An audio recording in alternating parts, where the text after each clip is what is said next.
Professor Hubert Zapf is Professor of American Studies and co-director of Environmental Studies at the University of Augsburg in Germany. And among his main areas of research are Anglo-American and comparative literature, cultural ecology, literary theory, and history, and environmental humanities.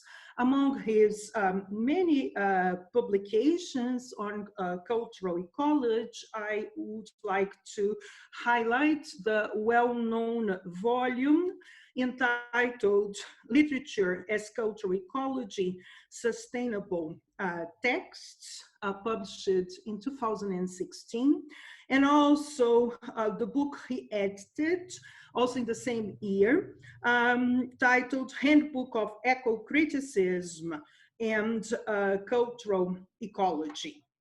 Among his most recent publications, we have two publications in two volumes that came out in 2019. So one text, one chapter, that is the challenge of the Anthropocene and the sustainability of texts, in a volume of the Cambridge Scholars, and another one, another text, another chapter, Cultural Ecology and the Sustainability of Literature, published in the volume Cultural Sustainability, Perspectives from the Humanities and Social Sciences, also in 2019. So thank you, Professor Zapf, for your participation in the Summer School of the Lisbon Consortium, and the floor is yours. Well, thank you very much for your kind words of introduction and for inviting me to this, what would have really been a magnificent event in Lisbon, but still I'm looking forward to presenting my ideas to you and talking about them afterwards. And I'm sure you have received a handout, and thanks to the organizing committee that you're so helpful and that you have sent it around. So on the handout, you find the structure of my talk along with some textual passages that I will be referring to and a highly selective bibliographical list of references. Literature and culture have always been responding to a state of crisis, inasmuch as human history since ancient times has been characterized by a more or less uninterrupted series of crises, not only in times of wars, revolutions, or epidemics, but in more normal times as well, crises that have been imaginatively represented in narrative and storytelling. One aspect of these crises has always been the relationship between humanity and the natural environment, whose both life-enabling and life-threatening forces have figured largely in cultural narratives from ancient to modern times. What has changed now, our current era of the Anthropocene, is that the environmental dimension of these crises has become predominant, and that no less than the survival of humanity and indeed of life on the planet is at stake. The Anthropocene, as you probably know, is a concept introduced by chemists Paul Crutzen and Eugene Sturmer in 2000, quote, to emphasize the central role of mankind in geology and ecology.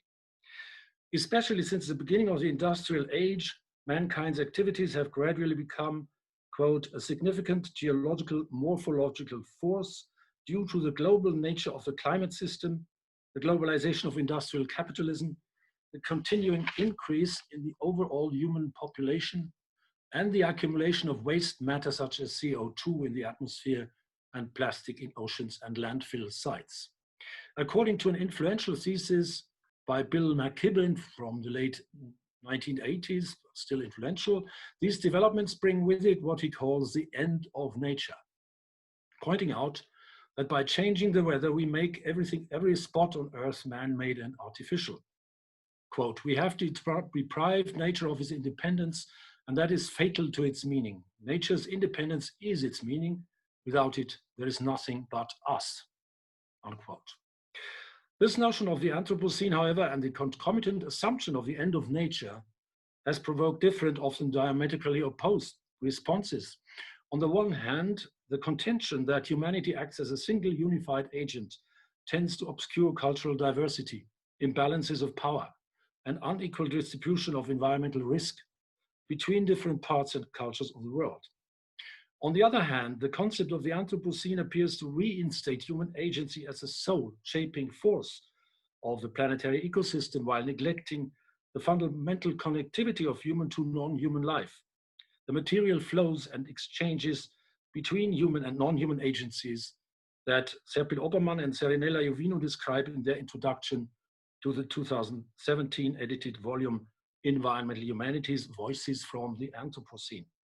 As Richard Carriage points out in his foreword to this volume, critically commenting on McCribben's thesis of the end of nature in a human-made artificial environment, quote, "We are clearly embedded in ecosystems inhabited and constituted by numerous non-human creatures, some of them living inside our bodies. If we damage the systems, these creatures will suffer with us." And he continues, the fact that human activity has become a geomorphic force doesn't simply mean an enlargement of the scope of human artifice and power, since the geomorphic changes are for the most part unintended and threatening. Indeed, quote, "Human capability is diminished by the spectacle of the sheer magnitude of the consequences we did not foresee," unquote. Therefore, Carriage suggests we must perform a paradoxical task and do both. On the one hand, accept that there is no alternative to assume greater and more exceptional responsibility in the sense of Crutzen and Sturmer's aim to develop a worldwide accepted strategy leading to sustainability of ecosystems against human-induced stresses. And on the other hand, recognize that the Anthropocene, quote, "admonishes us for past hubris and relegates us to the category of stumbling, floundering creatures whose plans go awry because we understand too little. In other words, natural creatures caught up in forces beyond our understanding. This latter perception returns us to nature," unquote. I agree with this argument here, which points to the inevitable assumption in ecological thought of a nature that exceeds the human grasp, even while it is always only accessible in a culturally mediated form. Now, this brings me to the second part, the place of literary studies in the environmental humanities. As a response to the ecological crisis, the environmental humanities have emerged as a new interdisciplinary field that is being institutionalized worldwide in centers of environmental research and teaching in an attempt to reassess the epistemic, social, cultural, and political relevance of the humanities in the knowledge production of universities and in the creation of a more sustainable society. Within this new assemblage of disciplines, however, the status of literature and literary studies remains rather uncertain. While it is frequently asserted that literature, art, and other forms of cultural creativity as a core area of the humanities have something important to offer to environmental knowledge, it often remains rather unclear what this special contribution could consist of, apart from general moral, culture, critical, and political interventions that can as well be made by sociologists, political scientists, or cultural philosophers, or in fact, by engaged citizens and environmental activists. This uncertainty requires new reflection on the specific potential of literature as a form of ecological knowledge and communication in its own right, as well as on the role of the cultural and literary past in the anthropocentric history of modern society. If the escalating ecological crisis is to a significant extent due to a deeply ingrained mindset based on the hierarchical domination of mind over body, culture over nature, humans over the non-human world that shapes the grand narratives of Western culture, then it is evidently the task of the environmental humanities to expose these historical ideas and narratives as manifestations of a false consciousness that has to be radically revised and replaced by new ideas and narratives more adequate to the challenges of the Anthropocene. Of course, such critical examination of traditional concepts of culture and nature and of the asymmetries of power that they help to legitimize in colonial, racist, gender, and capitalist discourses is an indispensable task of literary studies and textual analysis in an environmental humanities context. But the problem with such a hermeneutics of suspicion is that in its totalizing gesture, it undermines the very attempt of bringing literary studies into the epistemic field of environmentally oriented knowledge, not just as a disavowal of its own past, or as a merely derivative illustration of the knowledge of other disciplines, but as its own domain of alternative, specifically complex forms of ecological knowledge, which offers a history of thought and imagination that may not be obsolete at all, but rather of special importance, precisely in an age of ecological crisis. This brings me to the third part, the ecological turn and the rewriting of the archives of theory and literature. The future of literary studies in the Anthropocene is therefore paradoxically closely interlinked with a renewed relationship to the literary past. The rediscovery of the rich long-term ecological potential of the archives of literature. This re-evaluation and rewriting of the archives manifested itself already as eco-criticism gained increasing momentum in the 1990s, when with the landmark book by Lawrence Buell, The Environmental Imagination, the tradition of non-fictional American nature writing, in the footsteps of Henry David Thoreau, was reassessed as an important contribution to a more ecologically minded literary culture than that offered by the then prevalent canons of postmodern texts and theories. As this initial realist focus widened in the successive waves that characterized the accelerating growth of eco-critical studies in the 21st century, other hitherto neglected or unheard voices and sources were rediscovered or newly written into the archive, from eco-feminist, post-colonial, indigenous, media or genre-specific perspectives, and from the unearthing of an ever-increasing wealth of proto-ecological sources from earlier historical periods. The effect has been an enormous extension and diversification of the field, but also an ecological rereading of major texts and theoretical models. One of the most significant of these developments was the extension of the initial Anglo-American focus towards a transnational, indeed global framework, which at the same time went along with a growing awareness of the diversity of distinct cultures of ecological knowledge. A sign of this double but interconnected tendency are, on the one hand, volumes such as the Cambridge Global History of Literature and the Environment, edited by Parham and Westling in 2017, or the likewise globally oriented Handbook of Eco-Criticism and Cultural Ecology, which was already mentioned. And on the other hand, recently published volumes such as Ecological Thought in German Literature and Culture, but also on French eco-critique, Hispanic eco-criticism, just came out in 2019, on eco-criticism in Japan, Taiwan, Cuba, Latin America, India, or the Global South. The first trying to convey a sense of the multiplicity of ecological cultures worldwide, the other assessing the specific contributions of the respective literatures and cultures to transnational ecological thought. The redefinition of the archive that this entails can be clearly seen in the German studies volume just mentioned, and I'm more familiar with that field than with others. While covering genres of new environmentally engaged writing, such as climate change fiction, eco-thrillers, and eco-poetry, it also traces proto-ecological ideas in classical and romantic writers, as well as in theoretical approaches, such as phenomenology or the Frankfurt School of Critical Theory. Caroline Schaumann's contribution on Alexander von Humboldt, for example, reassesses the new relevance to the environmental humanities of this eminent explorer, writer, and multidisciplinary scientist by pointing out how Humboldt conceived the world as a dynamic interweaving of active forces, and thus anticipated the modern ecological idea of interactive networks as a fundamental feature of the global web of life. In romantic philosophy and poetry, such as in Goethe, Novalis, or Schelling, it is especially the connection between science and imagination that has found new attention in this fusion of mind and matter, human and natural creativity, as epitomized in Schelling's formula that, quote, nature is visible mind, mind invisible nature. This brings me to the next point, a few necessary, very brief and radically reductive remarks on the theory of literature as cultural ecology that I've been proposing in my eco-critical work. And for a more extensive and systematic study, you can look at the monograph from 2016 and for its wider theoretical context to the handbook of eco-criticism and cultural ecology, in which scholars from various directions of the field have collaborated.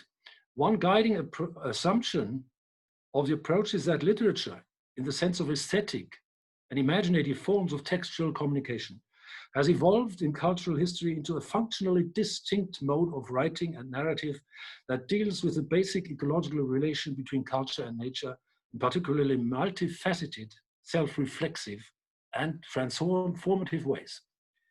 One of the theoretical background references is Gregory Bateson's Ecology of Mind, which explores what he calls connecting patterns between mind and life, expanding the mind of the individual ego toward an ecology of vital interrelations with other minds and with their material as well as historical cultural environments. What is of a special interest to literary studies is that Bateson posits an analogy between ecological thought and poetic writing and ascribes a central role to metaphor in expressing and communicating those patterns which connect heterogeneous domains of mind and life. Another key reference is Peter Finke's evolutionary cultural ecology.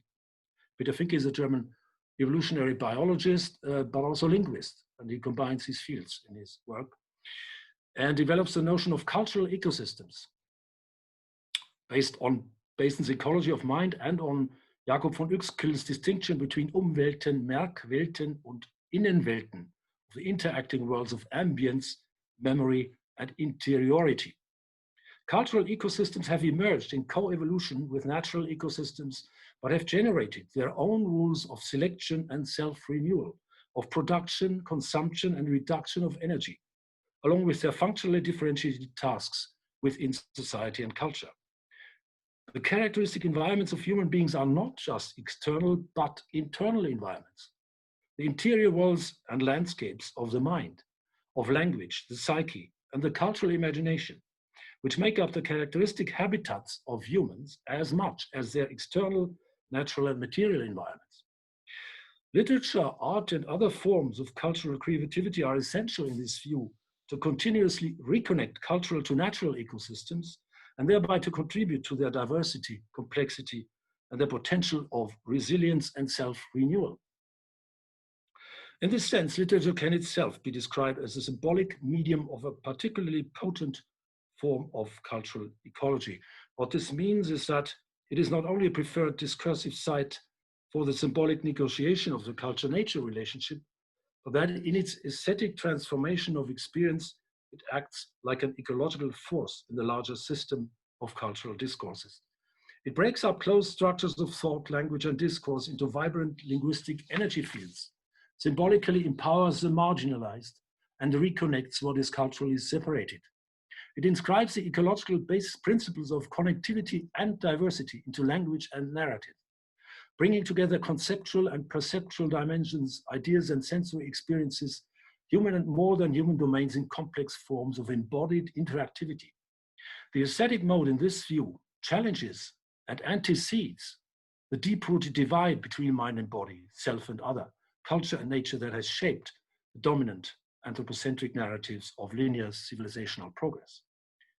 Aesthetics theory, since its 18th century manifestations in Baumgarten through Hegel, Schelling, Nietzsche, and Adorno up to Gernot Böhme's eco-philosophical aesthetics of nature, has struggled with the double nature of art and literature as both a lived experience and a form of knowledge, as a form of sinnliche Erkenntnis, of sensuous knowledge, in which the tension and ambiguous co-agency between mind and life was part of the ways in which the productivity of aesthetic and imaginative processes was conceived.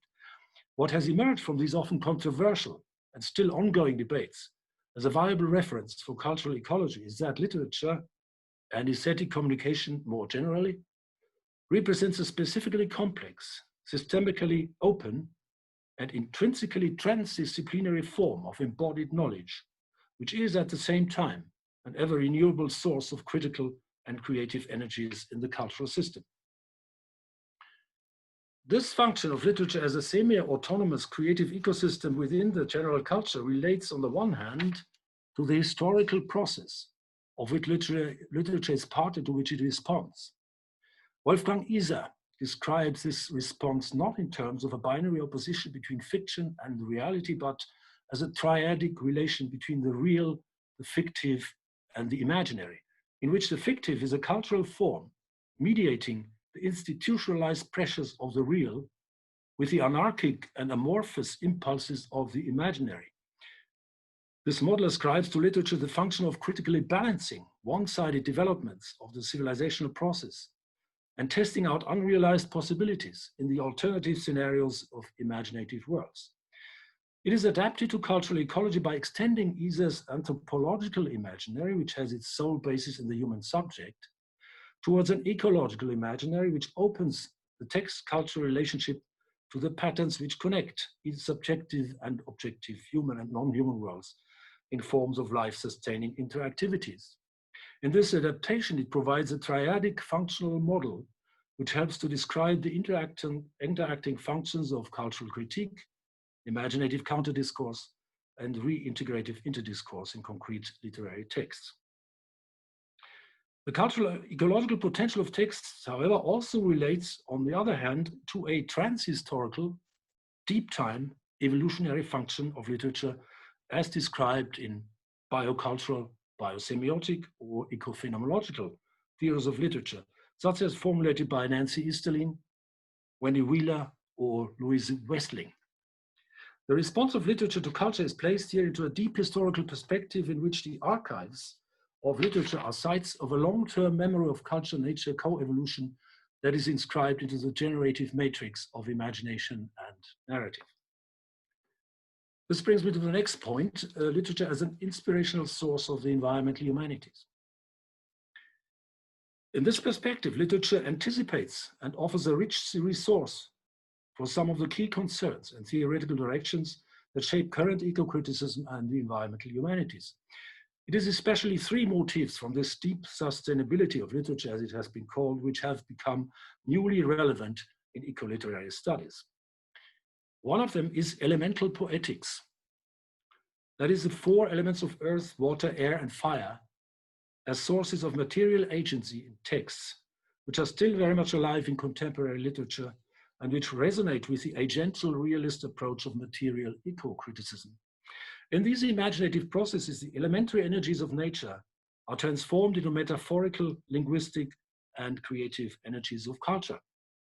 On a theoretical level, a relevant book would be Kate Rigby's 2015 study, Dancing with Disaster, which is organized around the four elements as a structural principle in her assessment of the ways in which the knowledge of deep time human nature interaction that is stored in the literary memory of the four elements across different cultures is still relevant today, even while it threatens to be lost in an age of climate change and other anthropogenic disasters caused by a globalized capitalist economy. What is interesting about this study is that she takes examples from German Romantic poetry, but also from indigenous Australian poetry, and demonstrates that these texts can all contribute in their own different ways to the problem that we are dealing with.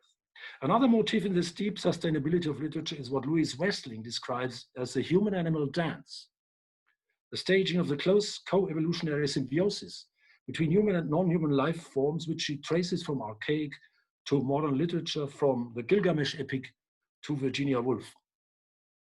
This motif clearly shows affinities to literary animal studies as another direction of the environmental humanities. Examples are numerous, ranging from mythological tales to modern Native American literature, from poems of Emily Dickinson on snakes, birds, and crickets as familiar strangers coexisting with the human speaker, to Herman Melville's epic novel about the white whale as a magic, monstrous creature of the deep, which, while being hunted in anthropocentric obsession by Captain Ahab, simultaneously teaches the novel's narrator about, quote, the Siamese connection of humans to all other mortals, up to Marianne Moore's poetological experiments with the strange but beautiful forms, shapes, and movements of mollusks, or to the human-animal encounters in Kafka's tales, which Axel Goodbody in the Handbook of Eco-Criticism and Cultural Ecology analyzes within the framework of animal studies, and among which the metamorphosis, die Verwandlung, is just one well-known example. Perhaps the most important and overarching among these motifs already indicated in the title of Kafka's tale is the motif of metamorphosis, which has been part of the literary imagination since the beginnings of narrative, ranging from indigenous myths and trickster tales to the collection of Ovid's Metamorphoses. one of the most influential of all inspirational literary models, it has represented one pervasive source of literary creativity throughout history. In its shape-shifting transition between human and non-human, animate and inanimate forms, metamorphosis assumes no essential separation, but an ontological interconnectedness of all beings. More often than not, these three motifs appear together and interact in the imaginative transformation of concrete historical cultural experiences performed in literary texts. Now, out of the very many examples that could be taken, I'm taking two completely different examples from American studies. One is the poetry of Walt Whitman, which has shaped not only American, but international poetics from the 19th century into the present, and one of the most important and also globally influential African-American novels, Toni Morrison's Beloved, both offering in their own ways rich sources of inspiration for the environmental humanities and indeed anticipating some of their important issues. Walt Whitman has long been considered an exemplar and primary literary spokesman of American individualism. Yet in his programmatic Song of Myself, which is often taken as a major expression of this individualism, the speaker's self is in fact decentered into a relational process which combines infinite connectivity with infinite diversity into an open-ended poetological exploration. Mind and body are fundamentally interconnected. I am the poet of the body, and I am the poet of the soul. And the speaker's transcorporeal interactions, as Stacey Alaimo would call them, with human and non-human, natural and cultural others, become the site of vibrant poetic energy fields from which Whitman's both concrete and highly imaginative language seems to flow. One of the things that he anticipates clearly is, of course, queer ecology, which I'm not talking about so much, but the fluidity of the sexual imagination in Whitman is clearly one element in his texts. But I'm focusing now on the final passage, which you have on the handout. It's a remarkable passage, and where the grass itself, which transforms in many different ways throughout the text, is also central, but also other elements in his writing. The grass, of course, as an image of his whole poetry, leaves of grass, is an unspectacular phenomenon of external nature, but simultaneously becomes a multiple source of mutual transformations between mind and nature. I'm reading this passage to you just to have it present for our discussion. The spotted hawk swoops by and accuses me. He complains of my gab and my loitering.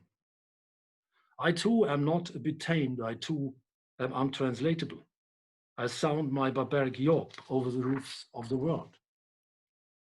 The last scud of day holds back for me. It flings my likeness after the rest, and true as any on the shadowed wilds. It coaxes me to the vapor and the dusk. I depart as air. I shake my white locks at the runaway sun. I effuse my flesh in eddies and drift it in lacy jags. I bequeath myself to the dirt to grow from the grass I love. If you want me again, look for me under your boot soles. You will hardly know who I am or what I mean, but I shall be good health to you nevertheless, and filter and fiber your blood. Failing to fetch me at first, keep encouraged. Missing me one place, search another. I stop somewhere waiting for you. In these remarkable concluding lines, a poet who is young and in full health when he begins his song, he's 37, rapidly ages. I shake my white locks at the runaway sun, and anticipates his transition to death as a transfiguration into the elemental cycle of nature. In an atmosphere of evening and receding light, he is about to enter a strangely familiar underworld in which his own shadow merges with, quote, the shadowed wilds, and from which he will be reborn in the literal and textual leaves of grass. In a metaphoric cascade of images, the text performs a mutual metamorphosis of life and writing, which includes the reader of the future in an ongoing process of creative participation.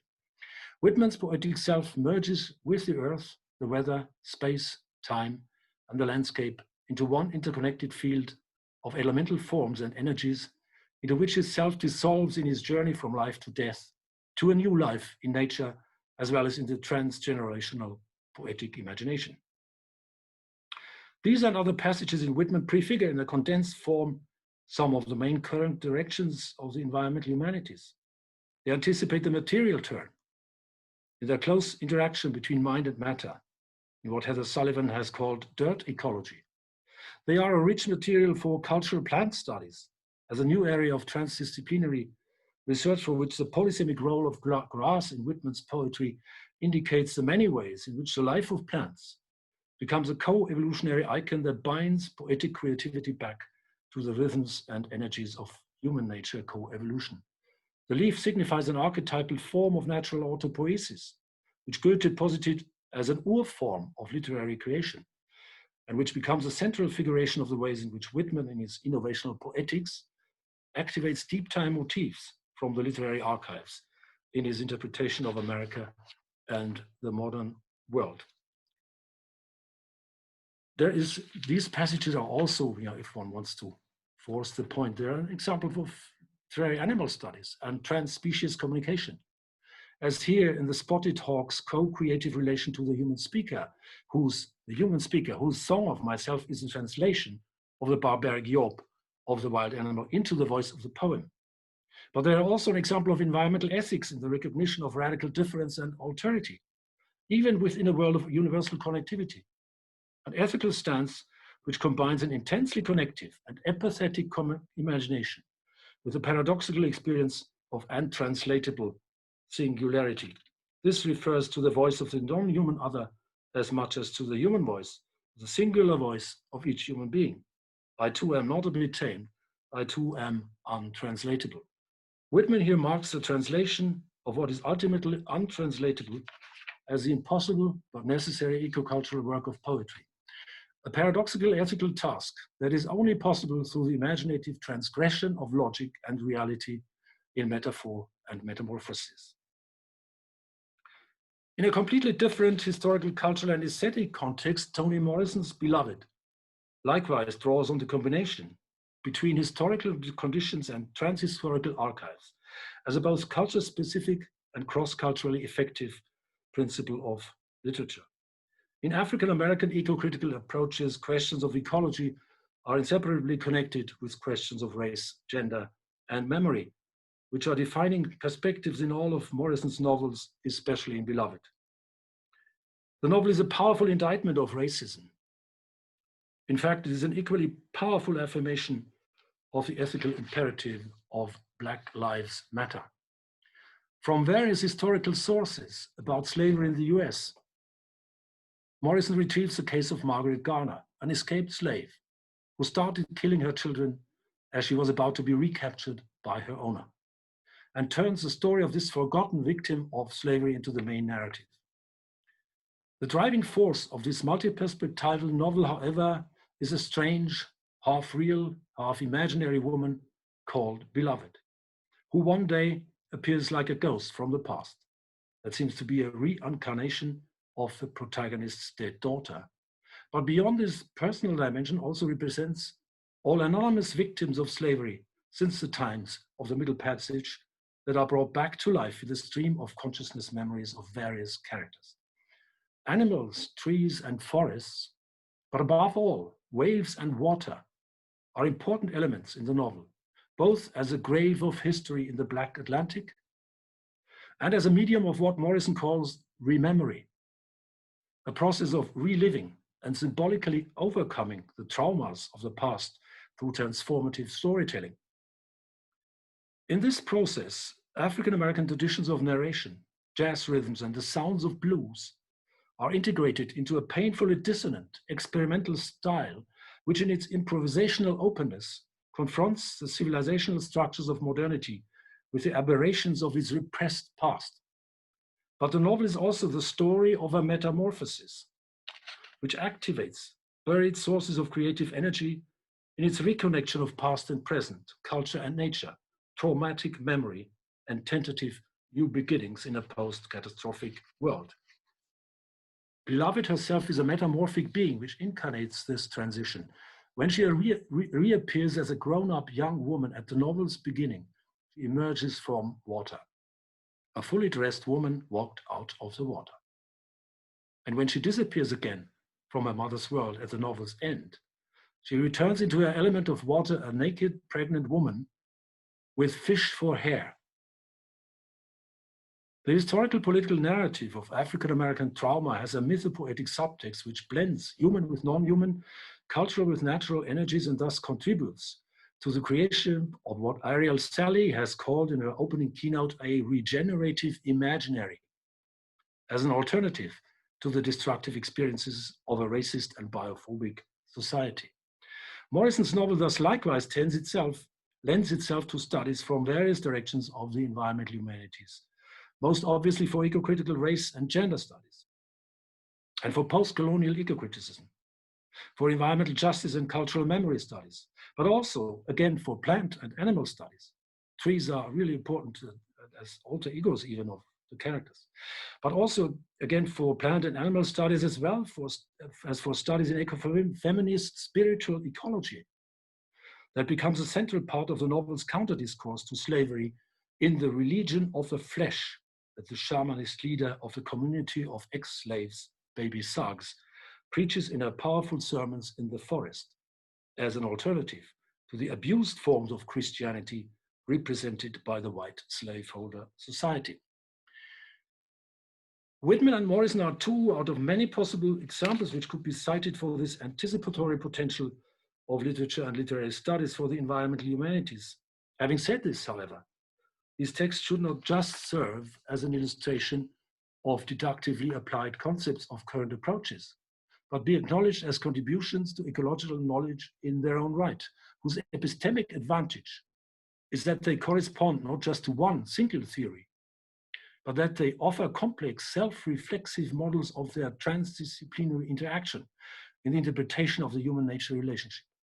The surplus value of literature in relation to theories and overarching discursive contexts is due not just to its thematic suitability, but to distinctive aesthetic features of text, such as embodied multi-perspectivity, empathetic imagination, reconnection of cultural to natural ecosystems, polysemic openness, and participatory inclusion of the reader in the transformative experience offered by the texts. And now I come to literary studies in the Anthropocene, and I think there is time enough for this point. I hope there is time enough.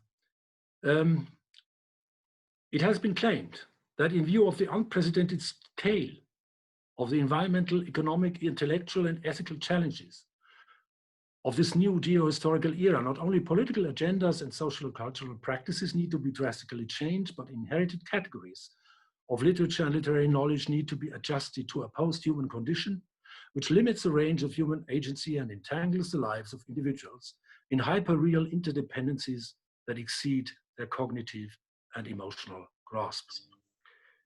Inasmuch as all traditional literature and storytelling are based on such human categories of perception and experience, this fundamental crisis in this view requires completely new forms of literary representation and communication, including the extension of human to geological time, decentering the human subject, acknowledging the independent agency of the non-human, and translating into aesthetic form the multi-scalar nature of the processes in which these interconnected actor networks in the Anthropocene are enmeshed. However, as may have become clear in my former remarks, while such ideas have provided fruitful impulses for both theory and various forms of creative practice, a purely oppositional, radically discontinuous view of the relation between a humanist literary past and a post-humanist Anthropocene not only neglects the significance of cultural memory for any sustainable vision of the present and future that has become evident, for example, in Toni Morrison's book, and that has been pointed, and that has been pointed out on a theoretical level by Aleida Assmann in her influential approach of cultural memory studies, which she is currently incorporating in cultural sustainability studies.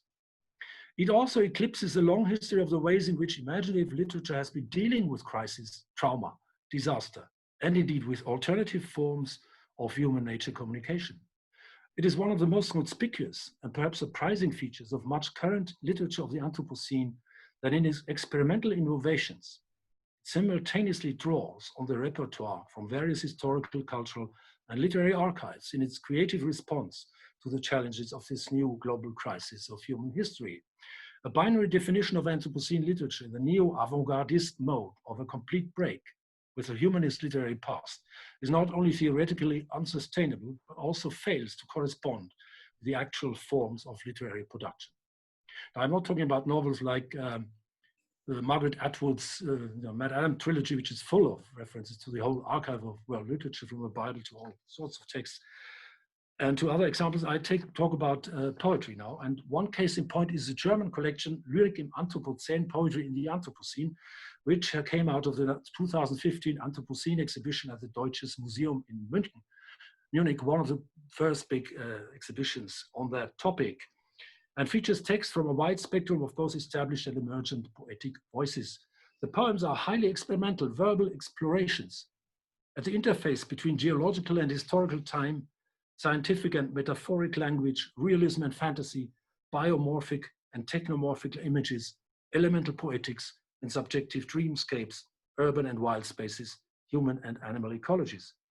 It is these self-reflexive poetic excursions into the boundary zones between the familiar and the alien, the human and the non-human, the sayable and the unsayable, language and its limits that provide for the enormous variety and productivity of the collection.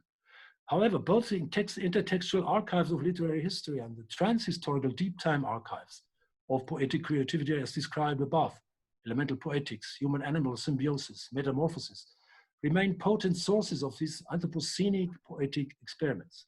As Axel Goodbody writes in his essay in the same collection, contemporary poets have drawn from the archive of past forms and treatments of themes in their creative response to the Anthropocene. This creative recycling of the archive produces ecologically sensitive, self-reflexive forms of writing which address topics like species depletion and the devastations of global capitalism, not in a one-dimensional, didactic manner, but in multifaceted and polysemic forms, whose openness to the active co-interpretation of readers is one of their constitutive elements. In Anglophone literature, an instructive example is the so-called metabolic poetry of the Canadian poet Adam Dickinson, whose collection, The Polymers, translates the dystopic world of globalized plastic into a highly experimental, intensely personal, yet also scientifically informed poetic imagination.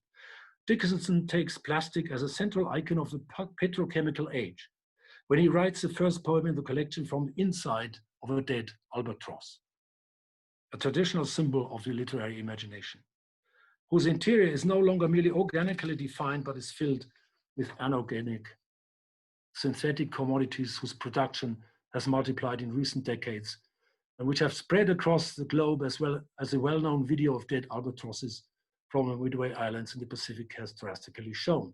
And this is how the poem begins. Hello from inside the albatross, with a windproof lighter and Japanese police tape. Hello from the zipped-up leatherback who shat bits of rope for a month. Hello from bacteria making their germinal way to the poles in the pockets of packing foam. At the same time that Dickinson describes his disfigurations, he uses the structures of polymers for the composition of his texts and the transformation of these threads into poetic rhythm, form, spirals of reflexivity, and dialogic logic communication with the reader. Another example would be the British eco-poet Jonathan Skinner's In Covert Lengthening Shadows. Skinner is also the editor of the journal Ecopoetics. This is a case of what he calls vibrational poetics, a performative kind of non-representational poetry in which fragmented human voices from a dystopic present are alternating with recorded sounds of nightingales from the south of France. The dystopic is fused here with the trans-species poetics of other than human soundscapes and communicational vibrations, in which elements from the literary archive, such as the proto-ecological notion of Natursprache or the biosemiotic legacy of Romanticism, find new experimental forms of expression. A third and final example would be Evelyn Rayleigh's collection Ecolocation, which responds to the ecological crisis by choosing a special paradiscursive mode of recycling the archive of eco-literature and eco-theory into new combinations and typographic arrangements. Following a motto from Deleuze-Guattari, there isn't a self, there are only collective assemblages of enunciation. The individual self is evoked in an intertextual reference to Whitman's Song of Myself, but also decentered into the different relational contexts in which the self is embedded, initiated by a quote from Sappho, "Longing floats around you."